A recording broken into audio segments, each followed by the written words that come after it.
আকাশ? হ্যাঁ, আঙ্কেল তোমাদেরকে পাঠিয়েছে। তোমাদের মধ্যে প্রিয়াকে? তোমার নাম প্রিয়া? না না, এই তো প্রিয়া, নের হবু বউ। ভালো আছে প্রিয়া? হ্যাঁ, খুব ভালো আছে। সকাল থেকে শুধু আপনার নামই করছি। লজ্জা পেয়েছি কেন? কথা বল। ভালো আছেন? ভালো আছি। তোমাকে দেখে তো চেনাই যাচ্ছে না। বলে কত মোটা সোটা ছিলে, খাওয়া দাওয়া করো না নাকি? আপনার জন্যই তো। আমি আবার কি করলাম? 2 বছর হয়ে গেল গ্রাম ছেড়ে চলে গেছেন, একদিন ফোন করে খোঁজ নিয়েছেন? আসলে ফোন করে লোকে কি ভাববে না ভাববে, তো প্রিয়ার নাম্বারও আমার কাছে ছিল না। আমার না হয়তো ভুল হয়েছে, প্রিয়া তো ফোন করতে পারতো। জানেনই তো, মেয়েদের বুক ফাটে তো মুখ ফোটে না। দুলা ভাই তো চালিয়ে এসছে, দুদিন নিজে হাতে খাই দিবে, আবার মোটা হয়ে যাবে। এই চো চো, বাড়িতে সবাই অপেক্ষা করছে।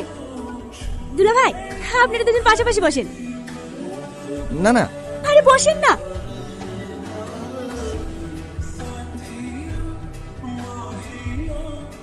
আর কলকাতা যাবেন না?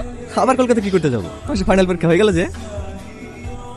আকাশ, কত বড় হয়ে গেছে মধু। তোমার বাবা মা ভালো আছে তো?